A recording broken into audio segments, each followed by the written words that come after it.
Artinya dia waktunya sesuai. Ketika bicara efisien, penggunaannya tepat, sasaran. Nah, dua hal ini yang kadang-kadang mudah diucapkan, tapi tak mudah untuk diterapkan. Jangankan yang awam, mereka yang sudah paham ekonomi manajerial pun kadang-kadang tak sesederhana itu, ya, untuk menerapkan ilmu di dalam aplikasi yang sesungguhnya. Bayangkan kalau mereka tidak tahu sama sekali. Nah, penting bagi kita untuk belajar ini agar suatu saat jadi pemimpin, jadi manajer, jadi kepala dinas, jadi kepala badan, kepala biro, paling tidak, kalaupun belum paham sekarang, mungkin malam ini dan besok belum paham, tapi paling tidak pernah diingat, oh dulu Pak Gita pernah ngomong tentang ini. Tinggal dicari bukunya, referensinya. Seperti mutar video kembali, diputar ulang. Nah, karena otak kita terbatas, kita tak mungkin mengingat semua hal. Tapi paling tidak, oh kita tahu kemana kita harus mencari referensi ini gitu. Ketika menemukan masalah ini, itu yang penting. Dan karena saya juga begitu. Kadang-kadang kita tidak bisa mengingat semua hal. Tidak mungkin kita hafal. Otak kita terbatas, kemampuan terbatas. Pagi seiring bertambahnya umur, pasti daya ingat kita juga menurun. Tapi ketika kita sudah pernah mengalaminya, kita akan merasa, oh, kayaknya udah pernah dulu ini nih. Kita tahu referensi kemana untuk kita cari tahu. Jadi seperti memutar ulang video. Nah,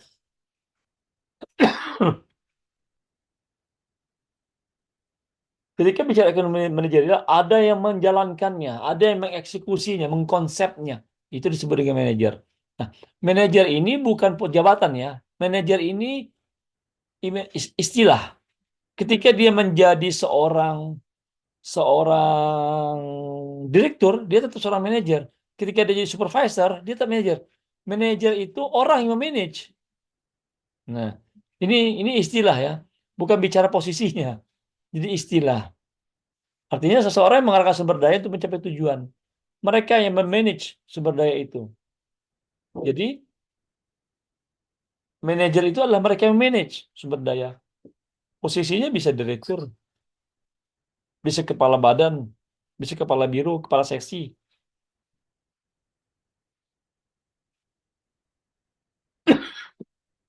Nah,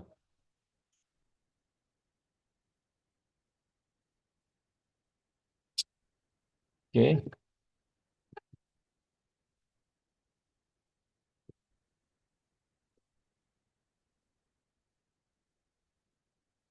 Nah,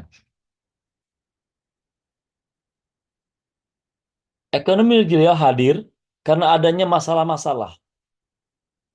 Masalah-masalah dalam mengambil keputusan. Bagaimana kita bisa meningkatkan omset penjualan di saat sedang adanya resesi? Bagaimana kita bisa eh, memperbaiki, meningkatkan daya serap anggaran di tengah kelesuan, di tengah budget yang dipotong. Bagaimana program kerja kita bisa kita capai, tapi anggaran kita terbatas. Nah, ini semua adalah masalah. Dan masalah ini ada keputusan manajemen, bukan staff. Ini bukan pekerjaan staff, ini bukan manajemen. Di level manajemen itu memutuskan ini. Nah, itulah kenapa dibutuhkan ekonomi manajerial.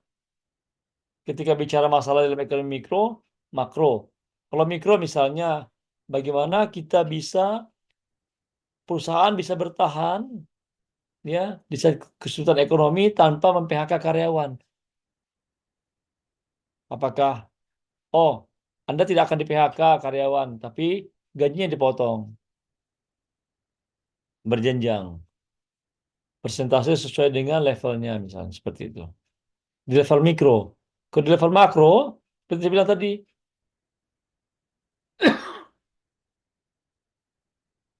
di saat terjadi kerusuhan ekonomi seperti hari ini, ya. Nah, bagaimana kita bisa ke swasta, dengan kita bisa mengembangkan usaha kita, membuka cabang baru, membuka kantor baru. Hal-hal seperti ini membutuhkan ilmu keputusan yang terkait dengan matematika ekonomi. Matematika ekonomi lebih kenal dengan ekonometrika. Pasti Deborah pernah belajar nih waktu kuliah ekonometrika, ya. Jadi matematika ekonomi dan isinya itu dari awal sampai akhir itu matematika semua, ya. Nah, jadi ekonomi digital itu aplikasi teori dan perangkat ilmu keputusan untuk memecahkan masalah keputusan manajerial.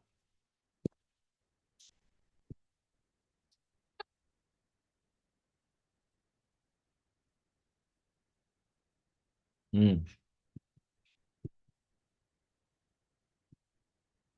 Nah,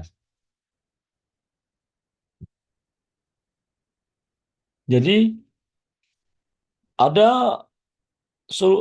prosesnya dalam merumuskan sebuah formulasi keputusan itu adalah dalam bentuk persamaan model ekonomi.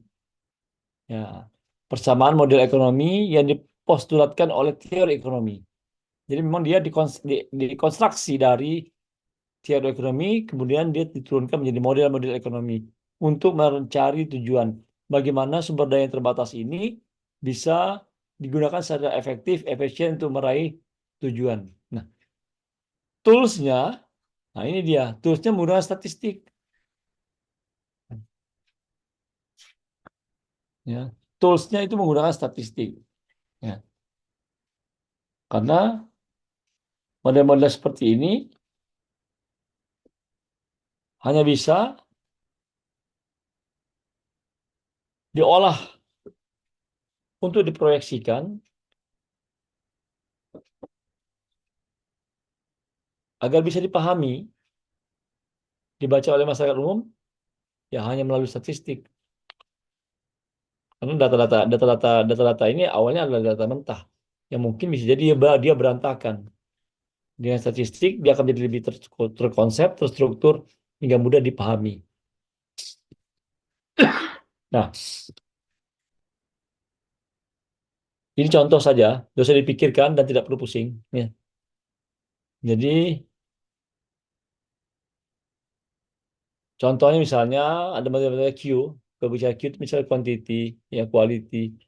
Dengan artinya apa? Artinya untuk mengumpulkan data Q, P, Y, PC, PS, dan A, kita dapat mengestimasi hubungan empirisnya. Nah, hubungan ini hanya bisa dihitung, diukur dengan statistik.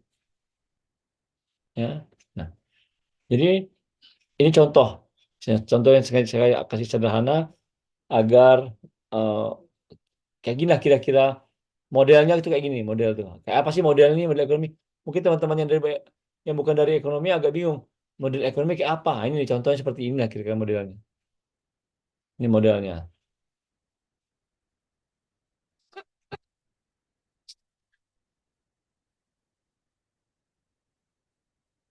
Nah,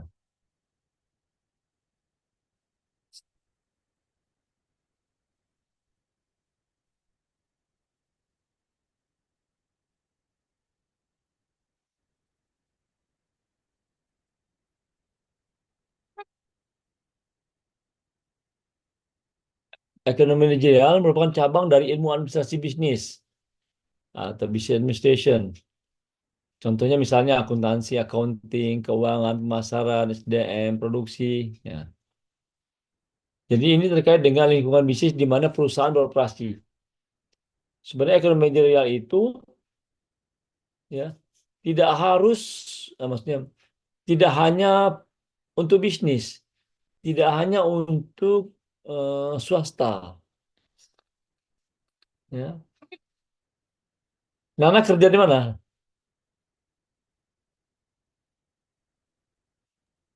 Sekarang Ana lagi kuliah aja, Pak. Iya. Bu Ya. Leli kerja di mana? Ada yang PNS. Saya PNS, Pak, Di mana Bu Leli? di BNN Provinsi Kepri, Pak. BNN. Iya, Pak. Narkotika. Ya, Oh, oke. Kalau Pak Ali Kosin ya? iya Pak, kabar umum Pak, kepala Oh, bagian teman umum. saya itu Pak Ali Kosin. Ya, Ya, oke. Nah, ekonomi digital tidak hanya terbatas, tidak hanya untuk swasta. Karena saya tahu instansi resmi pemerintah pun, kantor kita pun, instansi kita, departemen kita, lembaga kita pun pasti punya resources yang terbatas juga gitu. Even itu lembaga pemerintah, karena anggaran juga kan terbatas. Jadi seperti saya bilang tadi, tidak ada satupun organisasi, lembaga, institusi, dinas, atau badan di dunia ini yang resource-nya unlimited. Nggak ada itu. Nah, inilah seninya. Bagaimana yang terbatas tadi bisa kita manfaatkan secara efektif, efisien untuk meraih tujuan. Kalau semuanya unlimited, wah enak banget, nggak perlu ekonomi real dah. Kalau unlimited, makanya mungkin nanti di sana ya kalau di akhirat kalau kita masuk surga mungkin ya itu nggak perlu ekonomi real karena semuanya unlimited. Tapi selama kita masih di bumi ini, ya kita akan butuh ekonomi real. Apapun lembaga kita, apalagi kita di posisi pimpinan nantinya. Saat ini mungkin belum, tapi seiring waktu berjalan, karirnya akan meningkat, tanggung jawabnya juga akan meningkat. Yang tadinya nggak mikirin tentang sumber daya, nggak mikirin tentang eh, program kerja, nggak mikirin tentang penyerapan anggaran, ketika menjadi kepala badan, udah mulai mikir tuh. Bedanya swasta sama pemerintah, sama-sama punya target. Persamaannya sama-sama punya target. Bedanya apa? Bedanya kalau swasta, targetnya profit. Kalau pemerintah, targetnya non-profit. Tapi bukan nggak ada target. Tetap ada target. Kalau BNN, targetnya apa misalnya?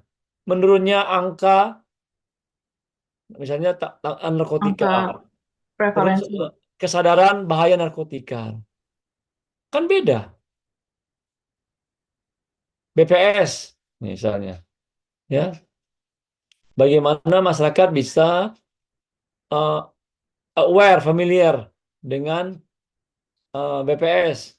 Bagaimana bagaimana luaran-luaran BPS ini bisa dimanfaatkan semaksimal mungkin oleh para stakeholder. Nah, semua lembaga kita punya target. Tidak ada yang tidak punya target. Cuma beda bentuknya. Ya, itulah kenapa kita tetap butuh ekonomi manajerial. Mau swasta, mau pemerintah, tetap butuh. Nah, nah, ini akan kita bahas selama perkuliahan di eh, malam ini dan besok. Ya.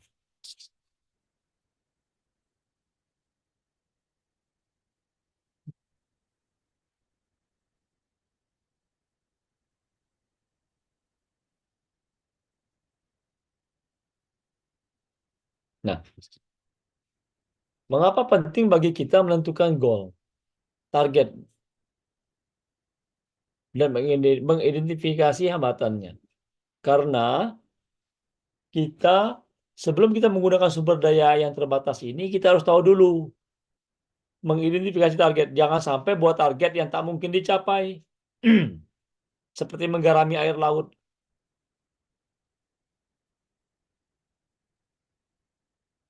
Karena kita tahu budget terbatas, anggaran terbatas, personel terbatas.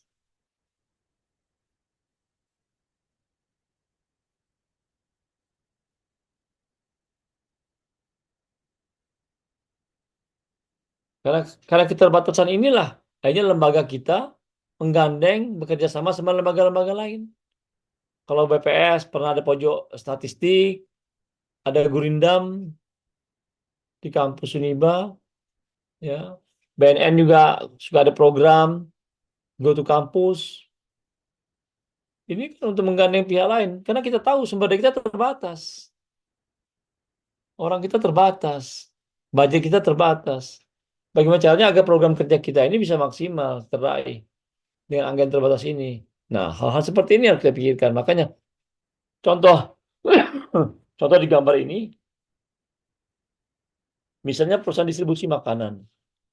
Antara daerah pinggiran, ya, atau di dalam kota, ini berbeda. Sama-sama mendistribusikan makanan. Karena mungkin daerah pinggiran bisa jadi, contoh kayak Batam. Pinggiran Batam itu kan belakang Padang. Nah, ketika bicara belakang Padang, transportasi udah pakai pompong. Ada ekstra biaya, ekstra cost di sana. Ya, kalau dia bagus, kalau lagi hujan lebat, ombak tinggi, nggak ada pompong yang nyebrang. Nah, akibatnya kan juga akan pengaruh kepada biaya. Ya, contoh di Anambas ini, kalau lagi bulan-bulan sekarang ini angin utara ini lagi tinggi ombak. Ya, harga bahan pokok bisa melambung. Karena apa? Nggak ada pasokan suplai bahan pokok masuk. Akibatnya harga bahan pokok yang ada menjadi mahal. Sama-sama distribusi makanan, tapi karena berbeda lokasi, tantangannya berbeda, constraint-nya berbeda. Ini menyebabkan pasti yang tantangannya berat akan membutuhkan ekstra sumber daya. Apakah ekstra modal, tambahan biaya? Ya, ini dia. Jadi ini maksudnya penting bagi kita untuk mengantisipasi target kita.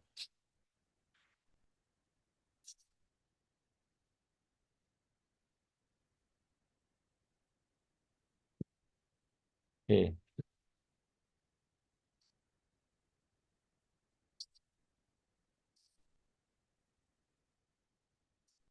Nah, ini yang menarik. Yang menarik adalah contoh, saya ambil dulu contoh, contoh ekstrim antara pemasaran dan keuangan.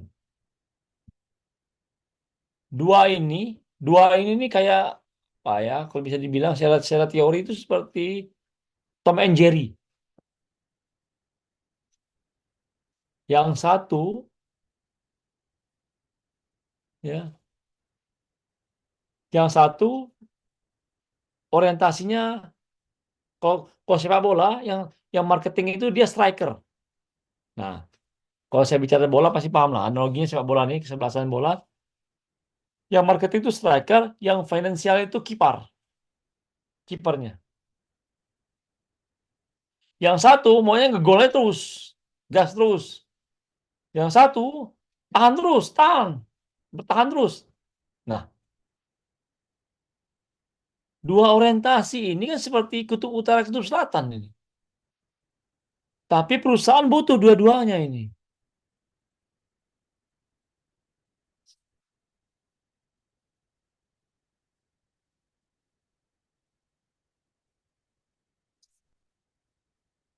Perusahaan butuh dua-duanya.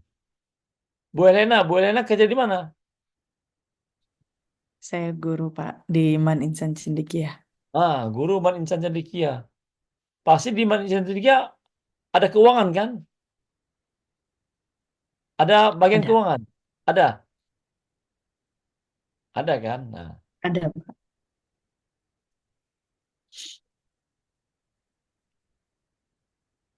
dua kutub ini sama-sama penting. Bayangkan, bayangkan kalau perusahaan itu nggak ada, kalau kesebelasan sepak bola itu nggak ada ini ya, nggak ada kipernya. Kesebelasan sepak bola nggak ada kipernya. Bisa bayangkan nggak yang terjadi? Gol terus, jebol perusahaannya bangkrut, gas terus. Atau sebaliknya, kesebelasan sepak bola nggak ada striker, yang isinya kiper semua.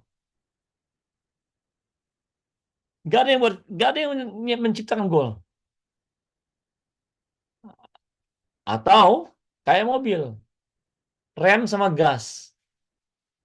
Deborah naik mobil nggak ada remnya, mau nggak? Di bawah ngebut, di bawah relang, mobil nggak pakai rem. Nggak mau pasti. Ya, nggak mau. Nana naik motor sama kawannya, ya, nggak ada gas. Motornya pakai rem aja, nggak ada gas. Sampai nggak Nana? Nggak sampai. Ini penting. Jadi dua departemen ini seperti itu analoginya. Sama-sama dibutuhkan. Kadang kita harus gas, kadang kita harus tekan rem. Ini membuat organisasi perusahaan menjadi maju. Kan kebayang kalau hanya gas aja, nggak ada remnya, jebol lah, masuk jurang lah, masuk parit, nggak sampai ke Barelang. Atau atau seperti tadi, nggak ada rem, nggak ada gas, rem aja terus, sampai nggak akan sampai juga. Nah, jadi inilah unit berbeda punya unit dalam satu perusahaan, dua unit ini berbeda tujuannya, tapi sama-sama dibutuhkan oleh perusahaan. Mungkin kalau di instansi, di BNN, di BPS, mungkin ini departemen yang membawahi sosialisasi. Nah, orang sosialisasi nggak mikir tuh, nggak mikir anggaran tuh. Dia buat program, pokoknya jalan programnya. Nah, jadi ini dua dua dua hal yang berbeda, kutubnya berbeda. Dan memang seperti itu memang karakter mereka. Yang satu jaga gawang, yang satu tembak gol. Dan sama-sama penting. Nggak ada yang lebih penting. Sama-sama pentingnya bagi perusahaan. Dan perusahaan nggak bisa pilih. Saya suka marketing aja, nggak usah pakai financial, nggak bisa. Atau saya finansial aja, nggak usah pakai marketing, nggak bisa. Nggak bisa. Program kita nggak akan jalan. Promo kita nggak akan jalan. Sosialisasi kita nggak akan jalan.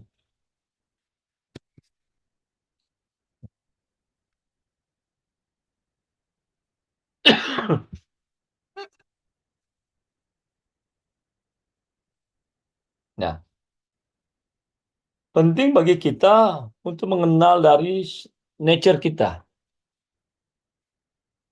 Nature itu artinya begini. Kita ini perusahaannya, instansinya, swasta. Kalau swasta, apakah kita ini perusahaan asing, perusahaan lokal? Itu penting. Atau kalau pemerintah, apakah kita pakai APBD atau APBN? Nah, ini penting. Karena sama-sama pemerintah, beda juga nature-nya. Yang Pemko dia pakai APBN, yang BP Batam dia pakai, ya Pemko pakai APBD, yang PP Batam pakai APBN. Nah, BPS pun beda sama BNN nature-nya. Meskipun sama-sama instansi pemerintah. Nah, ini penting bagi kita untuk paham. Kenapa? Karena ini akan membuat kita mudah mengalokasikan sumber daya tadi. Nggak mungkin kita turun ke medan, ke lapangan, kita nggak paham. Kita nggak tahu seperti apa kekuatan kita. Kita harus tahu dulu A sampai Z-nya diri kita. Di mana kelemahan kita, kekurangan kita. Dan pentingnya profit. Nah, kalau di sini adalah bicara profit. Kalau di sini bicara profit, tapi kalau di lembaga, di badan, di instansi pemerintah, bicara bukan profit. Tapi adalah mungkin penyerapan anggaran. Mungkin program kerja yang tercapai. Proyek yang selesai, tepat waktu, sesuai budgetnya. Jadi beda dia punya eh, target. Tapi tetap punya target. Bukan berarti nggak ada target. Cuma berbeda bentuknya.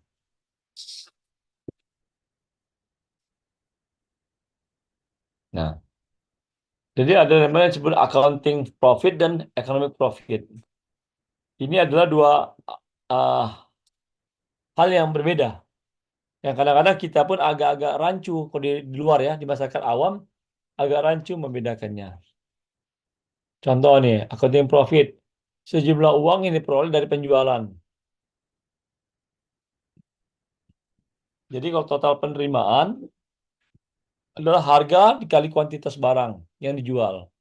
dikurangi biaya produksi, dikurang-kurang biaya produksi, barang jasa, biaya angkut, biaya pengiriman, apa, dapatlah total penerimaan kita.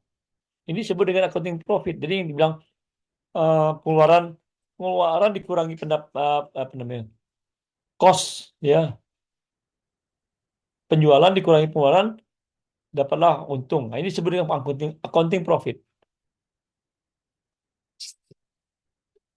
Tapi, nah, apa yang dilaporkan laporan keuangan dilaporkan pada manajer oleh bagian keuangan. Ini accounting profit. Buku rugi laba, laporan keuangan itu accounting profit.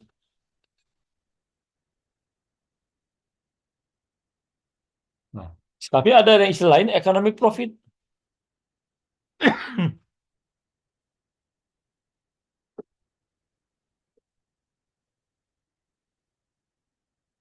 Economic profit adalah selisih total penerimaan dengan total biaya opportunity. Nah, dia nih. Ada bedanya tadi. Ada istilah opportunity, peluang. Jadi peluang itu juga dijadikan biaya dalam memproduksi barang dan jasa. Nanti saya lihat contohnya. Udah saya dipikir agak susah memahaminya, tapi saya kasih lihat contohnya nanti.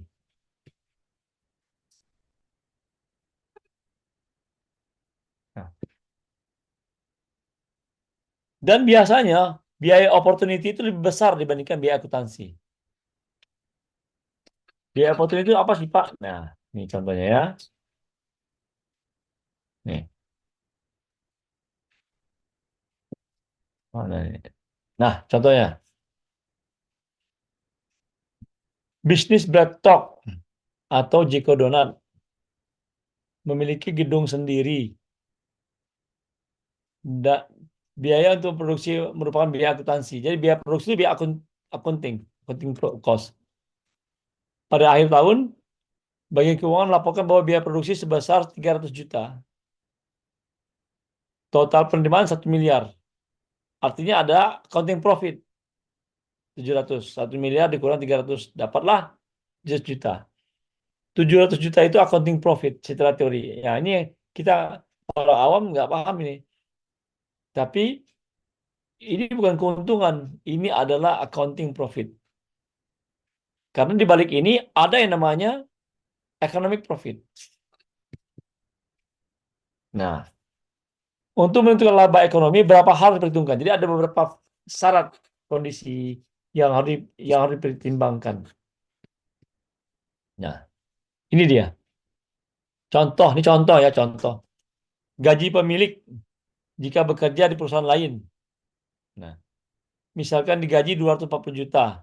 Sehingga biaya implisit untuk pemilik dalam menjalankan bisnis donat adalah sebesar 240 juta yang dikurangi dengan laba akuntansi. Nah, berarti 700 tadi dikurangi 240. Jadi itu baru disebut dengan laba ekonomi. Jadi bukan 700 nilainya, menjadi 460. Itu real. Karena ada 240 juta yang terbuang. Karena karena pemiliknya nggak kerja di perusahaan lain. Nah, yang kedua, contoh lagi yang kedua. Ini saya kasih contoh yang sederhana. Saya sengaja kasih contoh yang sederhana ini agar mudah dipahami. Nah, karena dia punya gedung sendiri. Kalau dia menyewa gedung dari orang lain misalnya, jika menyewa gedung yang sama di tempat lain sebesar 450 juta, maka biaya sewa merupakan biaya implisit. Nah, jadi biaya implisit. Jadi artinya harusnya keluar tapi nggak keluar. Nah, karena dia punya sendiri.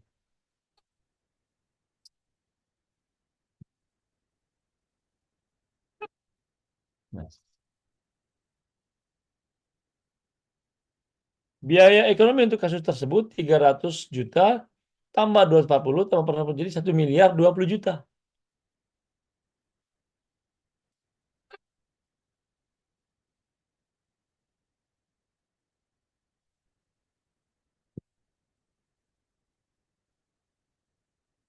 Ekonomi profitnya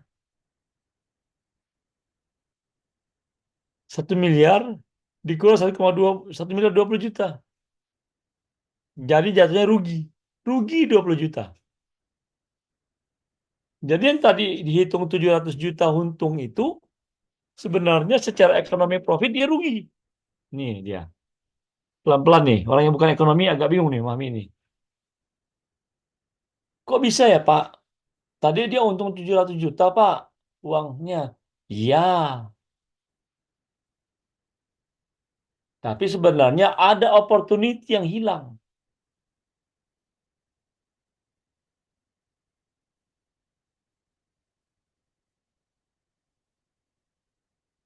Ya. Jadi memang dan dan tadi secara teori dikatakan bahwa opportunity apa namanya economic cost itu ada namanya opportunity cost. Di dalam economic cost ada opportunity cost. Opportunity cost ini biasanya lebih besar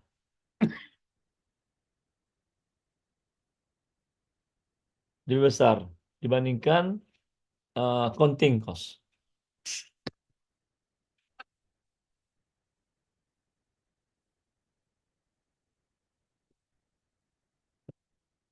Nah, sekarang sifat dan fungsi laba.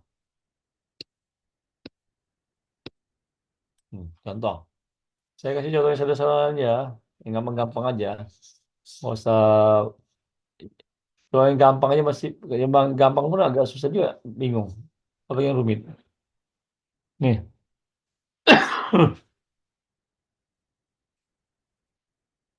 nih, terutama yang bukan ekonomi ya, yang bukan dari ekonomi, dilihat pelan-pelan.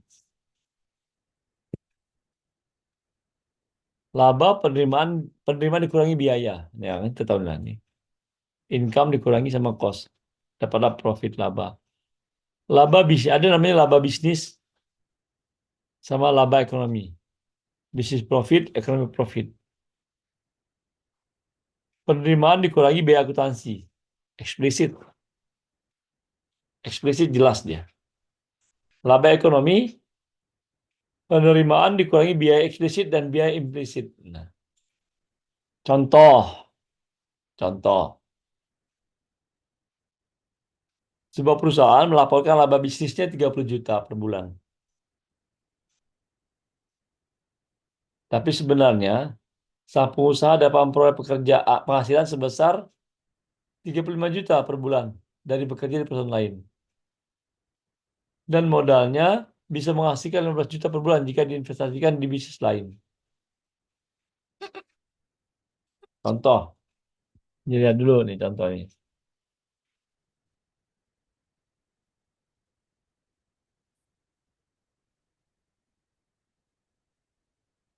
Oke.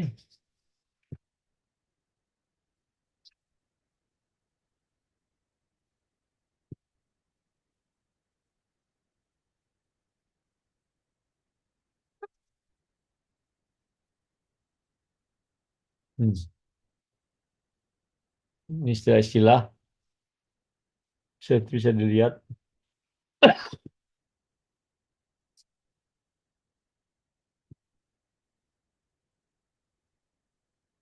Hmm.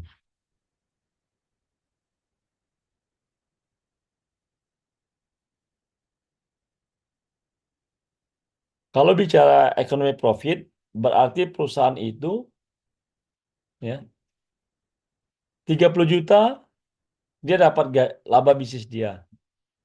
Tapi kalau dia kerja ada opportunity-nya 35 juta per bulan. Berarti ada 5 juta dia hilang. Nah, ya. Ini sebenarnya logika saja Ibu kok, ya.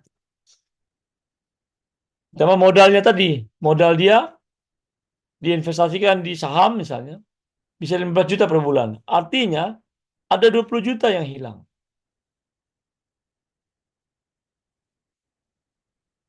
Paham ya?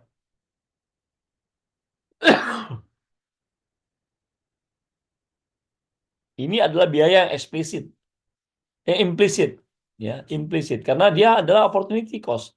Jadi kalau opportunity cost itu dia sama implisit, tak tak bisa di apa ya, implisit itu tersurat, bukan tersirat.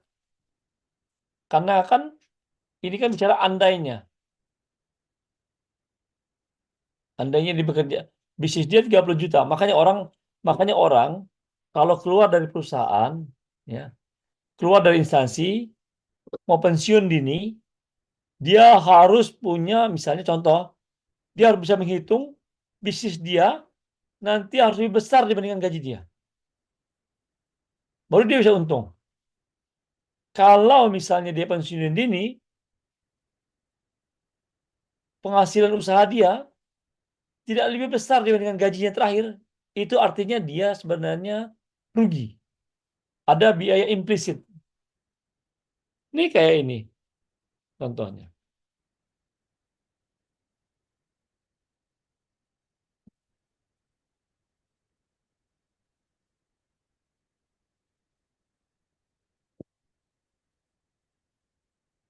Tapi jangan lupa, kadang-kadang ada juga biaya implisit yang tidak bisa dihitung juga dengan uang. Contoh, waktu bersama keluarga. Ini susah. Susah. Karena kalau orang misalnya pensiun dini, dia buka usaha, dia bisa atur waktu dia sendiri. Waktu bersama keluarga lebih banyak.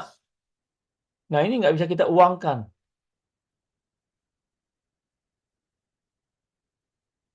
Ya. Jadi itu namanya itu lex specialis yang nggak bisa kita generalisir. Yang kita bisa hitung adalah yang bisa kita jadi kuantitaskan ya dalam bentuk nominal.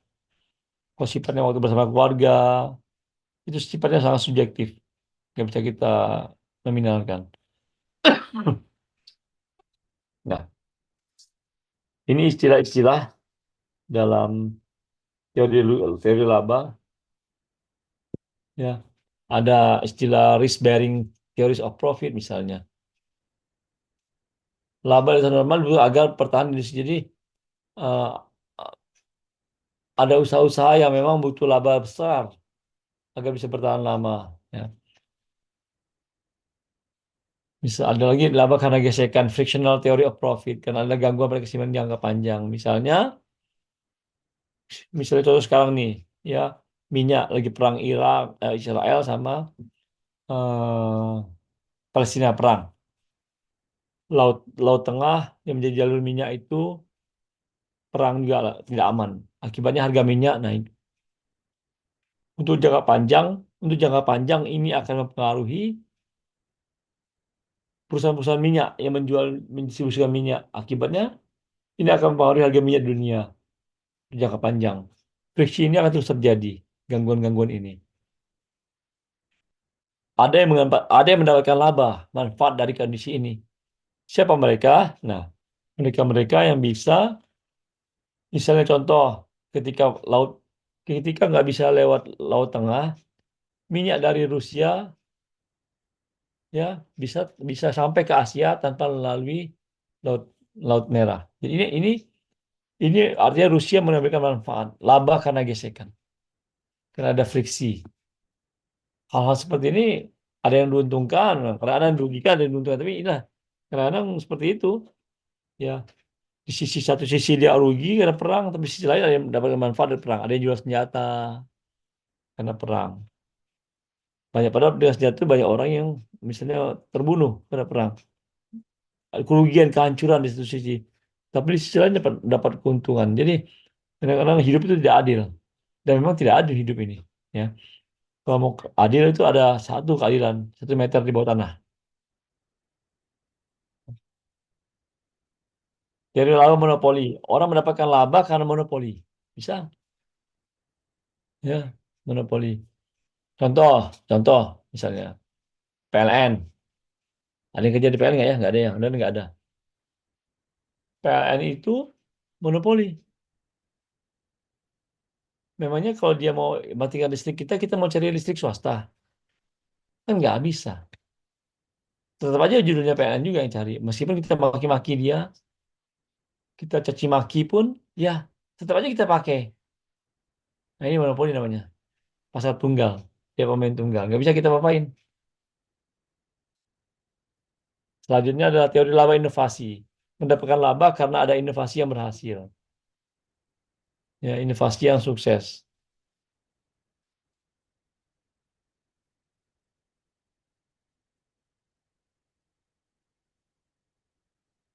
Contoh, misalnya dulu beberapa tahun yang lalu ada BlackBerry. BlackBerry punya BBM. Nah, BBM, wah begitu booming waktu itu.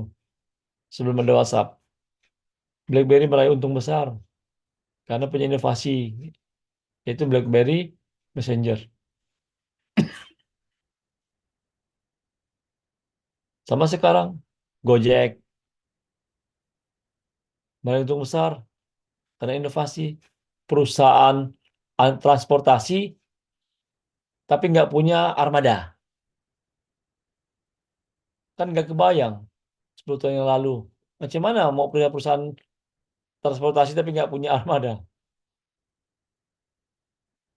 Nah, ini inovasi ya. Mereka meraih manfaat untung karena ada inovasi yang berhasil.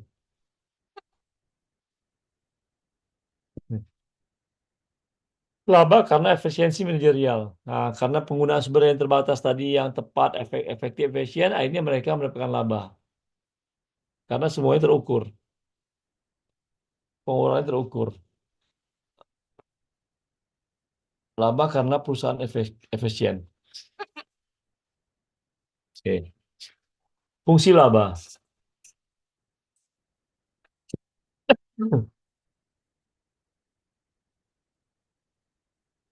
Laba merupakan tanda yang memandu alokasi sumber daya masyarakat. Laba ini seperti sinyal.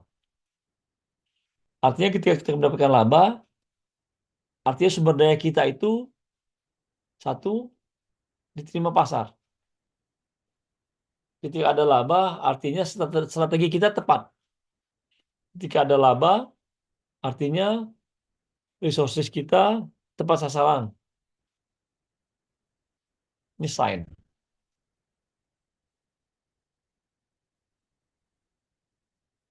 Laba yang tinggi di suatu industri merupakan tanda bahwa pembeli menginginkan lebih banyak produk dihasilkan oleh industri tersebut. Nah, laba yang rendah atau negatif dalam suatu industri merupakan tanda bahwa pembeli menginginkan lebih sedikit produk yang dihasilkan oleh industri tersebut. Artinya, produknya tidak direspon positif oleh market, tidak direspon positif oleh masyarakat. Jadi laba ini seperti sebuah sinyal. Selain itu adalah apa namanya pemasukan buat perusahaan, tapi juga merupakan sinyal. Nah, ini bisa dikonversi. Kalau kita instansi pemerintah, laba ini kan profit. Profit ini kan tujuan perusahaan swasta. Sekarang ke instansi pemerintah tujuannya apa misalnya? Nah, kalau BNN tadi, menurunnya penggunaan narkotika di kalangan remaja. Ketika ketika remaja menurun angka penggunaan narkotikanya, artinya kinerja program kerja BNN ini tepat sasaran. Artinya penggunaan sumber dayanya tepat ketika target tercapai. Semakin sedikitnya kasus narkotika di sebuah daerah menunjukkan bahwa kinerja kita, penggunaan sumber daya kita tepat sasaran, efektif dan efisien. Jadi laba ini bisa kita konversikan karena laba ini kan goal, target dari perusahaan swasta. Sedangkan kita instansi pemerintah kan nggak bicara laba, kita bicara penyerapan anggaran, kita bicara program kerja yang tercapai. Nah, ini dia. Nah, dalam kerangka kerja ada 5 kekuatan yang perlu kita pikirkan, kita pertimbangkan sebelum kita mengeksekusi sumber daya kita.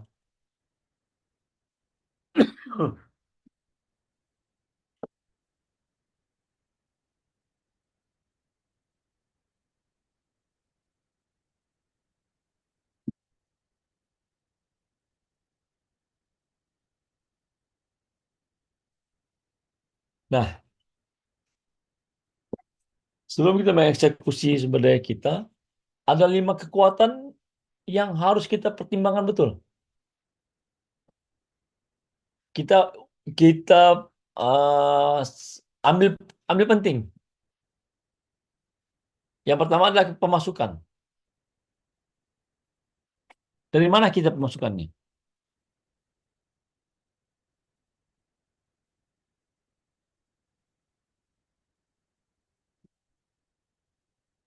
Ya, ada dana masuk, berarti ini anggaran yang turun. Kalau bisa instansi pemerintah ya.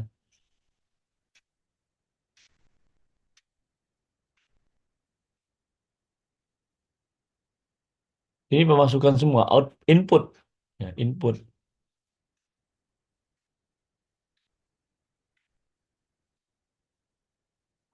Nah, kalau kita perlihatkan di sana, ada reputasi, dana pembentukan, maksudnya kalau bicara swasta, ada buat perusahaan, pendirian perusahaan. Nah, mungkin ada yang nggak ada di instansi pemerintah, nggak apa-apa. Kayak dana pembentukan kan instansi pemerintah nggak ada. Tapi sebenarnya bukan nggak ada buat buat buat misalnya contoh buat BPS di kota, sebuah kota juga ada anggarannya itu, ya. Cuman nggak kita pikirkan, tapi ada dananya. Makanya mau mau diemper-emper toko kan nggak mungkin. Ada alokasi dananya, lahannya, buat tempat gedungnya, ya. Nah, ini yang disebut dengan input. Kalau kita lihat di sana, secara detik kita perhatikan, ada yang sama, baik di inputnya, di kekuatan suppliernya, di kekuatan pembelinya, ya, atau persaingan industri atau penambahan, yaitu adalah batasan pemerintah. Nah, untuk semua kekuatan ini ada batasan pemerintah yang sama. Kenapa? Karena kalau di swasta, di industri, itu ada regulasi yang mengaturnya agar ini menjadi benar. Jangan sampai nanti yang kuat modal makan modalnya lemah. Yang terjadi adalah hukum rimba. Yang kuat memakan yang lemah. Makanya di sini peran pemerintah agar untuk menjaga keseimbangan mekanisme pasarnya itu berjalan secara fair. Makanya ada batasan di sana, batasan pemerintah.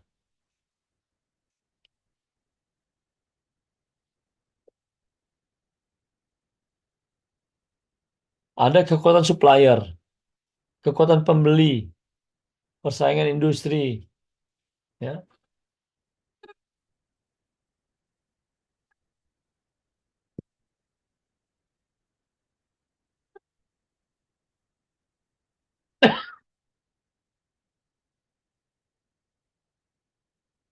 Saya ambil satu contoh persaingan industri. Ada konsentrasi.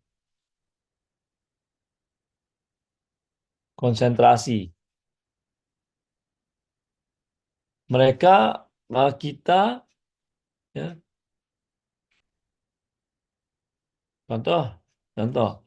Kalau kayak Alfamart, Indomart hanya ada di Batam. Di Tanjung Pinang nggak ada. Nah, terkonsentrasi di Batam dia, gitu maksudnya seperti itu. Harga juga menjadi eh, faktor yang harus kita pikirkan. Kuantitas, kualitas, persaingan pelayanan,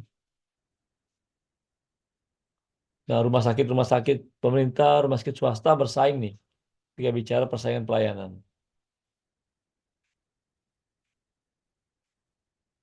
Tingkat diferensiasi. Apa artinya? Yang menjadi perbedaannya. Semakin dia terdiferensiasi, akan semakin mudah untuk akan semakin sulit untuk disaingi. Semakin kuat diferensiasinya, akan semakin sulit untuk disaingi.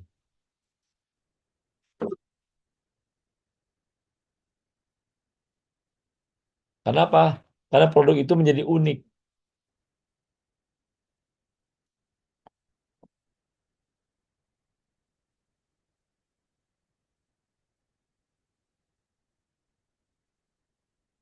Nah,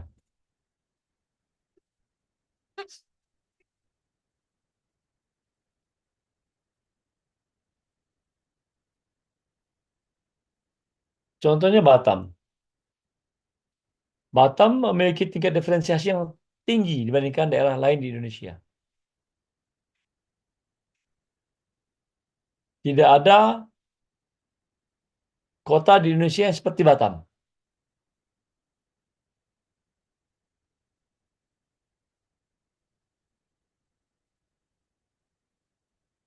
Dengan kondisi strategis geografinya, dengan kondisi sosiologis masyarakatnya, ada Sabang sampai Merauke ada di Batam. Bukan hanya Indonesia, macam-macam bangsa pun ada di Batam. Kota untuk ukuran kotanya kecil, hanya 1,3 juta aja. Tapi penduduknya multikultural. Padahal banyak banyak kota-kota kecil di Jawa yang penduduknya lebih padat lebih banyak dibanding Batam, tapi tidak sekompleks Batam. Nah, Batam memiliki tingkat diferensiasi yang tinggi. Belum lagi dengan FTZ-nya, Free Trade Zone-nya, yang nggak ada duanya. Nggak ada kota di Indonesia. Belum lagi dengan KEK-nya, kawasan ekonomi khususnya. Nggak ada kota di Indonesia yang punya 4 KEK. Ada KEK kesehatan, KEK pariwisata, ada KEK ekonomi kreatif, ada KEK aerospace, Batam aerospace itu. Jadi nggak ada di Indonesia ini, hanya Batam yang kayak gini. Jadi tingkat diferensiasinya begitu tinggi. Ini contoh. Ya, kalau dia produk, Batam nggak bisa disaingi.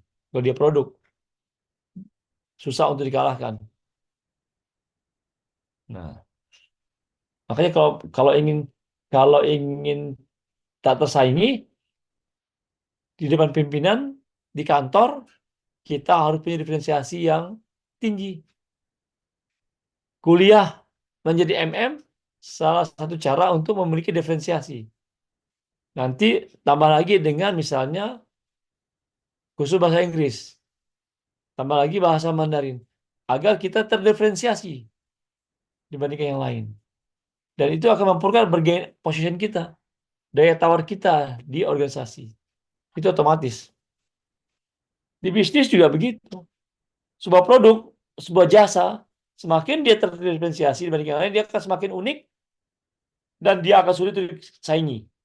Akibatnya dia akan mudah menetapkan harga.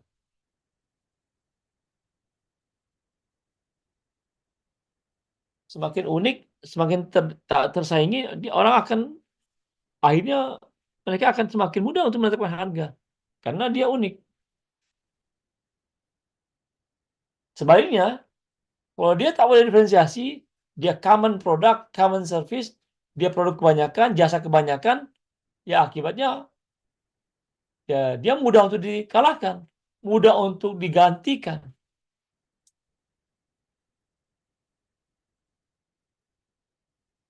Nah, ini contoh yang saya sampaikan. Nah, tadi laba sudah, cost biaya sudah, sekarang insentif. Istilah-istilah di dalam ekonomi manajerial. Insentif berpengaruh terhadap bagaimana sumber daya digunakan dan bagaimana sumber daya manusia bekerja keras. Saya ambil tema ini karena ada kaitan dengan SDM. Karena sebagian besar dari kita nanti mungkin akan mengambil sumber daya manusia.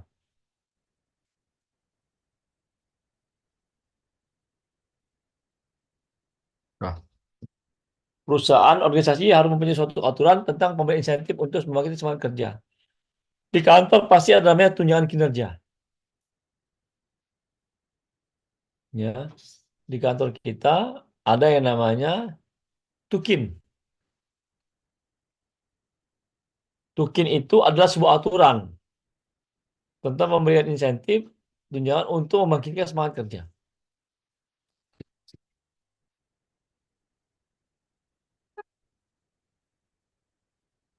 Insentif diberikan oleh bentuk bonus dan mekanisme yang jelas yang diperoleh mulai dari top manajemen hingga yang paling bawah, manajemen yang paling bawah. Beberapa individu mendapat insentif berdasarkan pendapatan yang dihasilkan oleh pemilik perusahaan, seperti tenaga penjualan. Jika usaha yang dilakukan sedikit, maka insentif diperoleh kecil. Sebaliknya, jika usaha dilakukan besar, maka insentif tinggi. Kalau bonus penjualannya tinggi, bonusnya tinggi. Nah, bonus ada bentuk dari insentif. Kalau anggaran terserap, program kerja tercapai, nah, mungkin kita juga bagus dengan kinerja.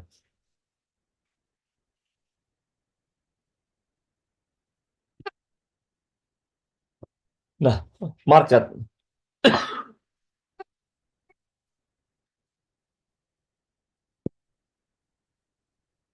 Terdapat dua sisi. Market ada tempat transaksi. Transaksi ada pertukaran. Transaksi. Ada dua sisi dalam transaksi dan di pasar.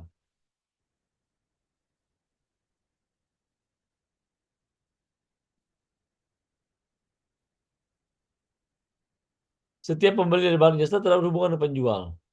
Nah, outcome akhir dari pasar tergantung pada kekuatan pembeli dan penjual di pasar yang ditempati. Artinya gini, outcome akhirnya tergantung kepada dealnya.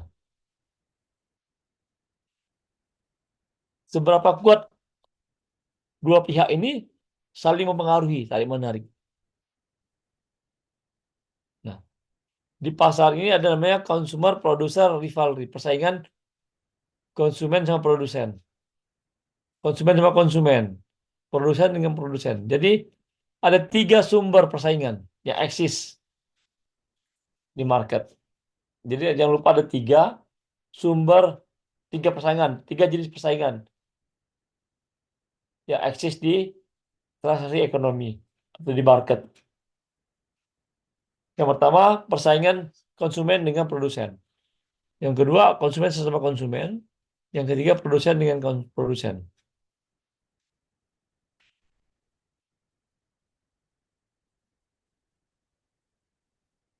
Nah, Pak, kalau konsumen sama konsumen sih Pak, iya Pak, saya percaya. Kalau produsen dengan produsen, iya bersaing, oke lah. Tapi kalau konsumen dengan produsen, macam mana Pak bersaingnya? Nah, konsumen dengan produsen bersaing, persaingan. Apa maksudnya? Nah, maksudnya begini. Kalau konsumen bersaingnya untuk mendapatkan harga termurah. Harga termurah, barang terbaik. Barang terbaik, harga termurah.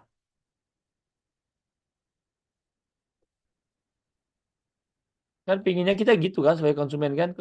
Coba lah emak-emak ini kalau belanja ke pasar. Pasti carinya ya harga paling murah, barangnya paling bagus, bonusnya paling banyak. Ya nggak salah, wajar. Namanya konsumen, saya juga gitu. Istri saya juga gitu sama. Tapi kan produsen nggak mungkin begitu. Produsen juga ingin cari profit sebesar-besarnya. Nah, dalam konteks ini mereka bersaing.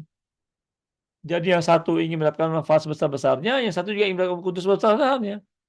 Terjadilah persaingan. Ada titik equilibriumnya, titik komprominya. Nanti titik komprominya itu tercipta dari mekanisme supply and demand. Ada titik di mana equilibrium itu bertemu, mereka menemukan titik komprominya. Karena nggak mungkin juga barang itu semurah mungkin, kualitasnya sebagus mungkin. Nggak mungkin juga. Nggak mungkin juga produsen pingin barangnya semurah mungkin, untung sebanyak mungkin. Nggak mungkin juga gitu. Akhirnya ada titik temunya. Nah, seperti itu. Konsumen dengan konsumen bersaing mendapatkan barang terbaik dengan harga termurah. Wajar. Produsen dengan produsen juga bersaing. Pemasok-pemasok bersaing. Ya, ini wajar. Makanya ada tiga jenis persaingan di pasar, di market. Ini teori. Ya. Ini dia contohnya tadi.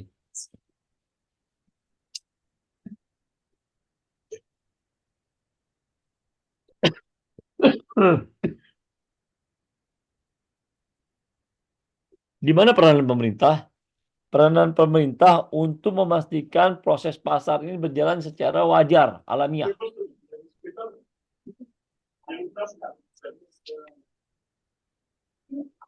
Nah, jangan sampai terjadi mekanisme tidak wajar. Contoh, pernah terjadi kelangkaan gas LPG. Padahal Pertamina tabung LPG 3 kilo. Padahal Pertamina mengatakan bahwa suplainya normal. Tapi kok langka di pasar? Di agen-agen kosong. Distributor kosong. Apa yang terjadi? Ternyata ditimbun oleh distributor nakal. Kenapa? Karena mereka ingin mendapatkan untung. Ketika tabung gas langka, mereka akan keluarkan secara cicil, diecer-ecer, sehingga mendapatkan untung banyak, karena mahal pasti. Yang tadinya 20, cuma 18.000, meroket harganya jadi 36.000, jadi 40.000. Mereka untung 2 kali lipat. Nah, inilah peran pemerintah untuk mendisiplinkan proses pasar ini agar menjadi wajar. Wajar dalam konteks terjadinya mekanisme supply and demand secara normal alamiah. Artinya gini, supply and demand, ada supply karena dia ada permintaan. Kalau permintaannya supply kebanyakan, permintaan turun. Kalau supply-nya terbatas, permintaan akan tinggi. Nah, jadi fluktuasi ini, mekanisme ini berjalan secara alamiah normal. Di sini peran pemerintah. Makanya ada namanya biasa pemerintah melakukan operasi pasar. Jadi kalau ibu-ibu, bapak ini biasa kalau menjelang hari raya, menjelang Natal, Idul Fitri, kadang-kadang pemerintah mengadakan operasi pasar tuh. Operasi sembako tuh, telur, tepung, beras apa di pasar. Kenapa? Itu untuk memukul tengkulak. Mereka yang capek-capek nimbun sembako rugi. Kenapa? Jadi turun harga sembakonya murah. Karena pemerintah melakukan operasi pasar. Ya, ini contoh. Nah,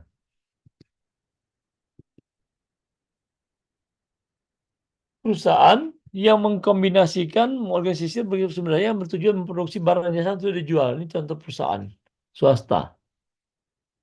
Teorinya seperti ini bunyinya. Nah, terkait dengan transaksi yang kita bahas tadi, tujuan perusahaan jika bicara transaksi adalah menghemat biaya transaksi. Makanya sekarang semuanya dialihkan kepada online. Semuanya sekarang dialihkan kepada paperless. ATM pun sekarang BCA udah nggak keluar kertas. Semuanya pakai QRIS. Semuanya pakai transfer. Untuk menghemat biaya transaksi. Direct langsung dipotong.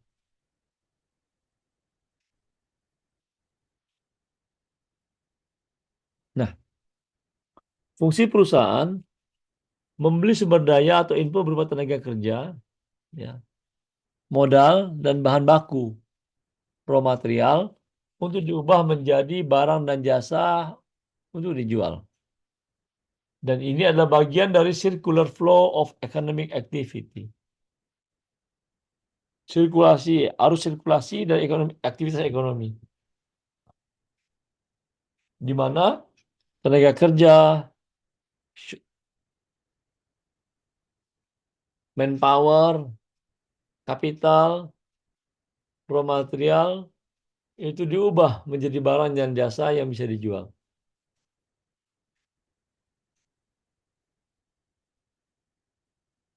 Ya. Jilbab yang kita pakai, baju yang kita pakai kan itu kan dulunya kan bahan mentah. Dia merupakan benang-benang atau sebagian mungkin dari kapas. Tapi kan dia diolah, akhirnya jadi kain yang kita pakai, baju yang kita pakai, jilbab yang kita pakai.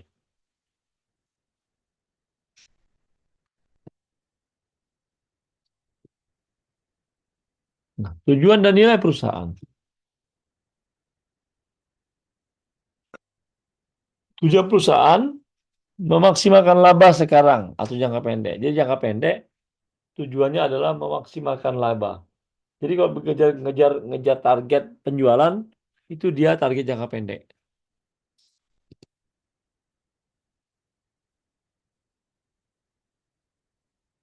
Nah, sedangkan memaksimumkan kekayaan atau nilai perusahaan ini adalah jangka panjang.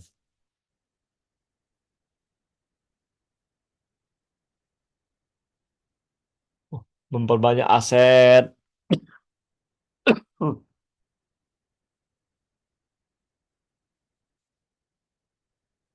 Ini adalah tujuan jangka panjang. Jadi kalau jangka pendek bicara profit, laba, jangka pendek. Tapi kalau jangka panjang, dia akan bicara tentang bagaimana menambah aset, bagaimana menambah kekayaan perusahaan.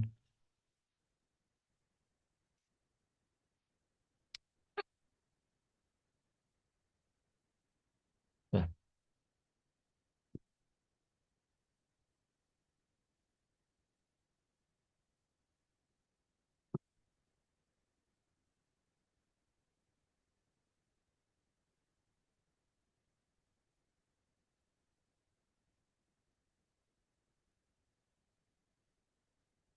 nah, kendala-kendala dalam mengoperasikan perusahaan. Nah, upaya mencapai tujuan dihambat berbagai kendala. Dalam keterbatasan penyediaan input, seperti terbatasnya tenaga ahli, bahan baku, modal, ada masalah hukum, peraturan, perundangan yang mengatur, nggak boleh sembarangan menetapkan harga, nggak boleh sembarangan ngasih upah, ada standar kesehatan, standar kerja. Jadi ini regulasi yang mengatur.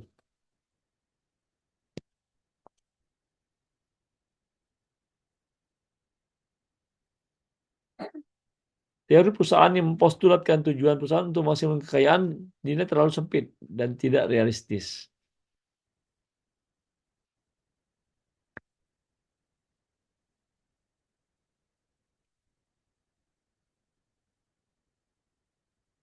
Nah, beberapa ahli membuat alternatif menggunakan memaksimalkan penjualan, memaksimalkan kepuasan manajemen,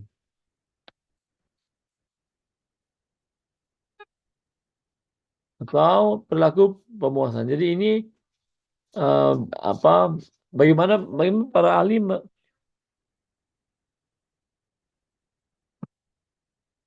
bagaimana para ahli mencoba mempostulatkan tujuan perusahaan ini menjadi realistis. Nah, ini sekarang tujuannya berkembang. Sudah tidak orang perusahaan-perusahaan sekarang sudah memang masih bicara penjualan, tapi sudah bicara jangka panjang, tidak hanya jangka pendek saja. Mereka juga bicara jangka panjang bagaimana produk ini bisa long life di market.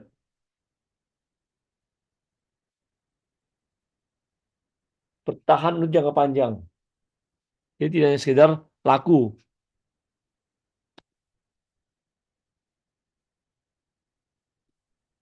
Nah, tadi kita bicara teori laba, profit, ya, istilah-istilahnya secara teori. Nanti kita akan masuk kepada time value of money. Dari sekian banyak materi di ekonomi manajerial, saya sengaja pilih time value of money. Nilai waktu dari uang. Kenapa? Karena kita semua pasti berurusan sama uang.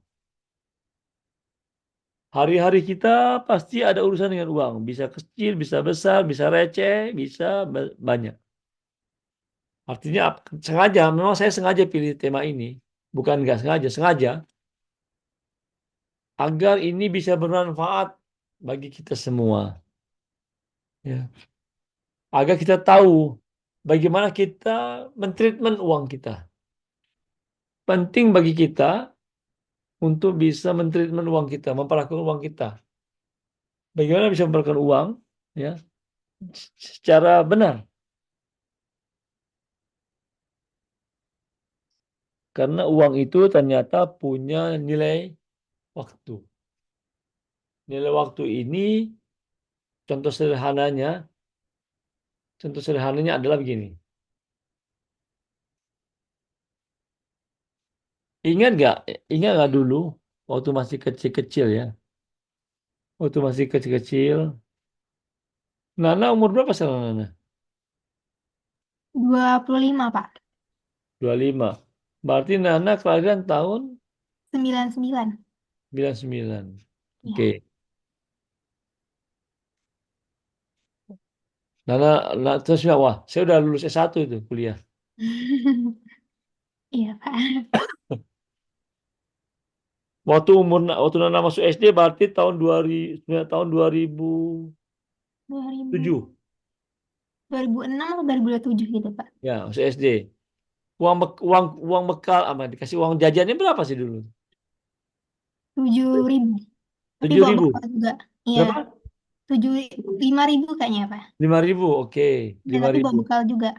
Oke, bawa bekal juga kan. 5.000 itu dapat apa Nana dulu? Beli mie. Dapat, masih dapat. Dapat, Pak. Beli mie terus minuman. Masih dapat minum. Berarti Iya, makan, minum masih dapat ya. masih, Pak. PSD. Nah, kalau sekarang 5.000 dapat apa tuh? Minuman aja, Pak. Nah, nah, minuman aja, makannya nggak dapat. Makanan, mungkin lauknya aja kayak telur gitu, Pak. Nah, artinya ada perubahan nilai. Nominalnya tetap nggak berubah, ya kan? Tetap 5.000 kan? Iya. Saya ingat ya dulu ya. Dulu waktu saya SD itu saya masuk SD tahun 82 ya. Saya SD, saya ingat betul. Saya dikasih jajan itu waktu berapa? 50 rupiah. Hmm. Iya, 50 rupiah. Dengan 50 rupiah itu saya masih bisa makan bakso atau beli bubur sama minum istilahnya es teh obeng lah ya. Nah, aku sekarang di sini itu masih bisa dapat. Sekarang bayangkan 50 rupiah dapat apa? Nggak ada, Pak. Nggak dapat apa-apa kan? Nah, itu dia. Maksudnya seperti itu. Uang 50 rupiahnya nggak berubah. Tapi nilainya berubah. Kekuatannya berubah. Hmm. Nah, penting bagi kita untuk bisa memahami ini. Contoh lagi, sederhana. Ya, sederhana.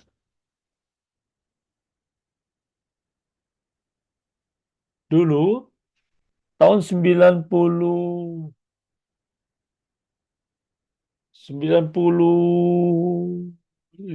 94. Ya.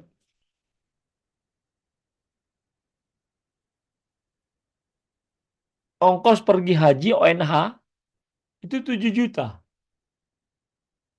Karena om tante saya pergi haji 7 juta. Dengan 7 juta bisa berangkat haji. ONH-nya resmi dari pemerintah. Sekarang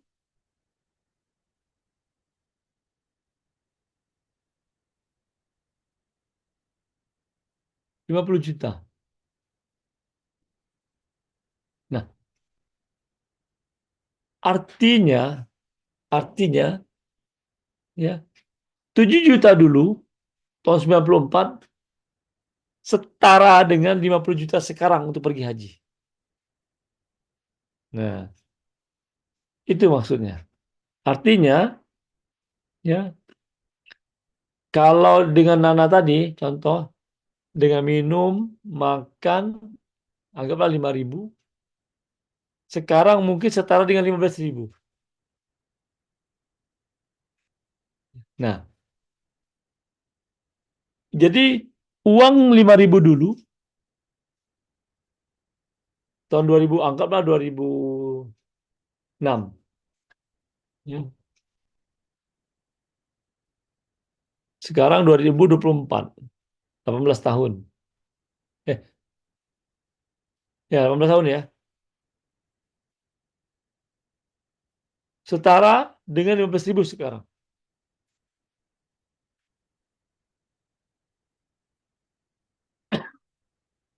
Nah, ini penting untuk kita pahami. Ini juga banyak karena kesalahan memahami konsep time value of money.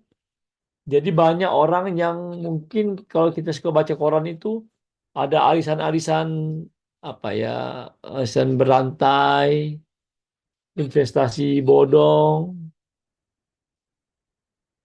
yang memakan banyak korban. Karena ini tadi orang nggak paham time value of money. Orang mudah diiming-imingi oleh nilai keuntungan yang fantastis bagi hasilnya 100% sebulan misalnya.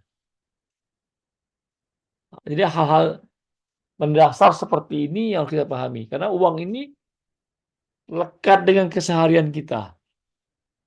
Setiap hari kita berurusan sama uang. Uang jajan anak, belanja, beli pulsa, beli makan, pakai uang. Transaksi penjualan, pembelian, pakai uang. Setiap hari.